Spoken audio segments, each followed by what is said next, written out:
and welcome to Stranded Deep Let's Talk. I'm joined by Mr. Tom Adkins, who is not to be confused with Tom Adcock, but you are making your debut here on Dimp Digital, so welcome.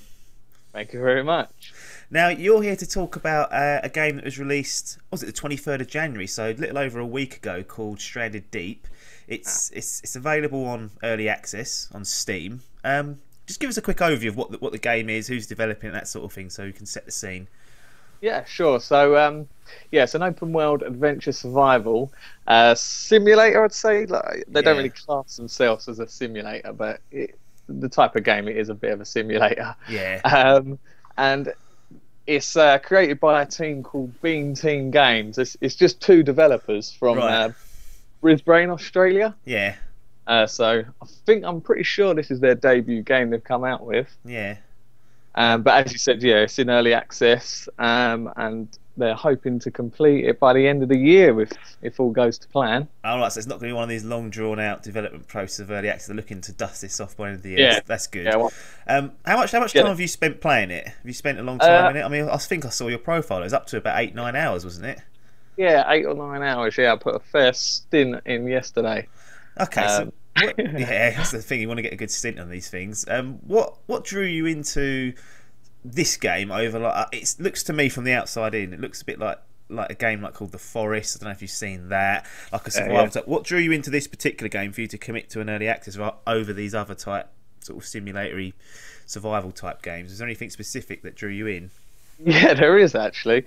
I'm a massive, huge fan of the movie The Castaway of Tom Hanks. Yeah. And this game is literally Castaway the game. The story's the same. You're a plane crash survivor who just gets stranded in the middle of the Pacific Ocean, and the aim of the game is to survive. They not actually have an end game yet. You can't be survived yet. No. So it's just survive. See how many days you can survive, really. So it's like an endless type thing. There's no objective as of yet.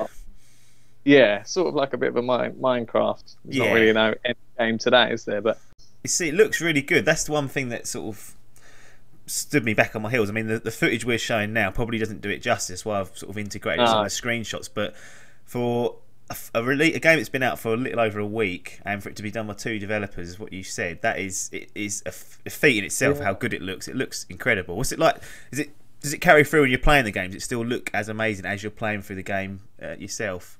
Yeah. I mean, playing it on full 1080p through Steam and stuff. Like comparing it to some, I compare it to things like Assassin's Creed, Unity. I mean, it holds its own against the big hitters. Yeah. The graphics are real top notch for a little indie studio. No, I'm really impressed with what they're doing so far. Like, they're constantly like this.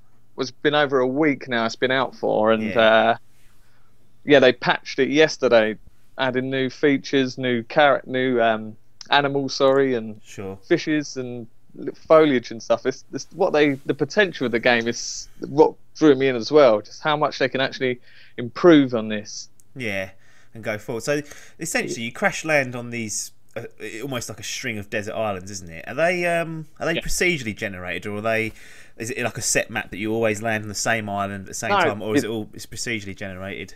No, they actually say in their bio that you will never have the same game. Like two people won't have the same game. They're completely randomly generated. At the moment, they're very basic.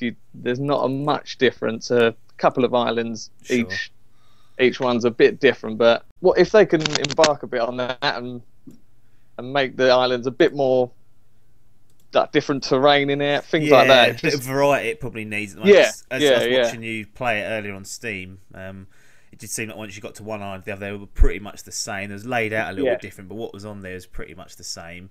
There's no enemies as such. There's no people walking around, but you can get killed by a shark, as I watched you earlier. Yeah, they sort of like, apart from the sharks, what other things you've got to look out for? Is it just keeping yourself alive with health and eating and heat and things like that? Are they the main priorities? Right, yeah. It is just sort of things that you would occur being a survivor. It's things like the sun. You have to keep yourself hydrated. You can't get stay in the sun too much because you'll start getting sunburn, or when it night time, you get too cold, so you have to build fires. Yeah. But yeah, I think that at the minute the main sort of enemy is the shark, sort of travelling from one island to the other. You'll come across tiger sharks seem to be the most predominant shark, but you'll come across big great whites. The odd marlin, I think, pops up now and again. So at the minute they're your biggest enemy. Yeah. So when you first crash land on the island, what's your priority straight away? Is it to build a shelter? Is it to find some food? I mean, obviously there's coconuts knocking around.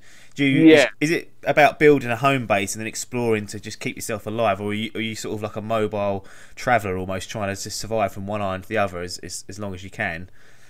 That's why I think the majority of people do try to build a base. Yeah.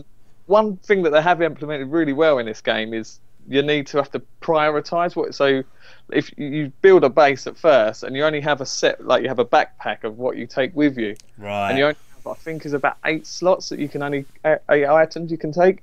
So you have to prioritise what you're going to take to go on your next adventure to the next map. So if you find something on your travels, you take it in your backpack, you're going to have to take away some of the items that you already have. Yeah. So if you take a full backpack and you find something valuable, you're going to have to drop something, or potentially, I guess another way around is to take as few items as possible and just hope that you don't run into any sticky situations whilst you're out there. Yeah.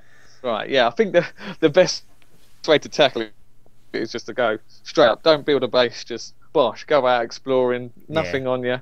Just a knife in case any of them sharks turn up and see what happens. So in terms of, it's got a crafting element to it. How does that work? Is it just you cutting down resources and then building them up? Is it easy to do, or is it a bit laborious? Yeah, the crafting system's quite straightforward.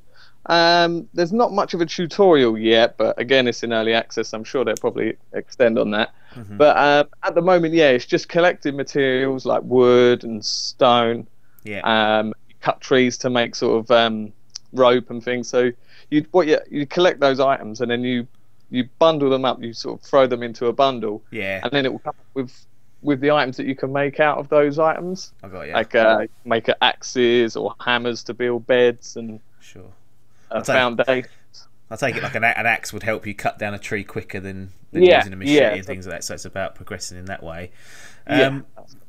There's no HUD, is there? There's no indication of what's going on. It's all on this little stopwatch of yours. How does that play? Is that a bit daunting, or do you like the fact that the UI is just clean? It's just a clean game that you're playing. Yeah, I really think that's a great idea. I feel it's more immersive when you don't have a HUD. Yeah. And the fact that it's just a little watch is really a cool idea. But it works really well. Like I say, it's very immersive not having your HUD there. It's just a tap of a button brings up your watch and you have your vitals of what you got to keep hold of, like your health, your thirst, your hunger. That sort of depletes over time, but sure, it's good to keep track on that. But it's a really good system. I like it. Excellent. So looking forward to 2015, or the end of 2015, what would you like for them to implement into this to make it better? I mean, would you like a full-blown story mode to be on it, or would you prefer to keep it as an endless type game it is now, or is there more features and more sort of fleshing out the crafting? What do you want out of this game by the time it comes to December when they hopefully release the full game? What are you looking for? Myself personally, I'm not really looking for I'd like an end game, I suppose. I suppose it would just be the being actually surviving and escaping. Maybe there's maybe the route out of there. Yeah, but what I'd really like to see is to flesh the game out. Like maybe have in some of the islands have caves and mountains to scale. Just things like that. There's also most of the world is water, so you can go underwater and search through shipwrecks, through reefs and shipwrecks, reefs. You can go through everything. So it'd be cool if they implement some sort of little submarine, sort of like the GTA submarine. That would be quite cool. To going down and seeing what else is down there to explore. Yeah, I guess it's difficult for them to figure out what to put in and what they can't put in to make it. Because how would you build a submarine from scratch? I guess is the question that people would ask. But I think they've got the groundwork to this game, which is perfect, I think, for the moment. Oh yeah. It's just all about fleshing it out, like you say, the crafting system fleshed out, things more you can build. Just fleshing bits out. I think I'm not too fussed about a story. like I say, it's essentially Castaway, the movie. So just watch that. It's the same story as that. So if they keep it like that, but just flesh out the gameplay, then you'll be laughing. They're on to a winner. Excellent. Well, I think that's a wrap there. I'll take it you're going to keep playing this, so maybe in a few months we'll have you back and see how it's progressing. Sure. But thanks for joining us. You're very well. Everyone else, make sure you like, subscribe, and comment to the channel. We do appreciate it. That's it for now. Game over. Thanks very much for your time, and ta-da.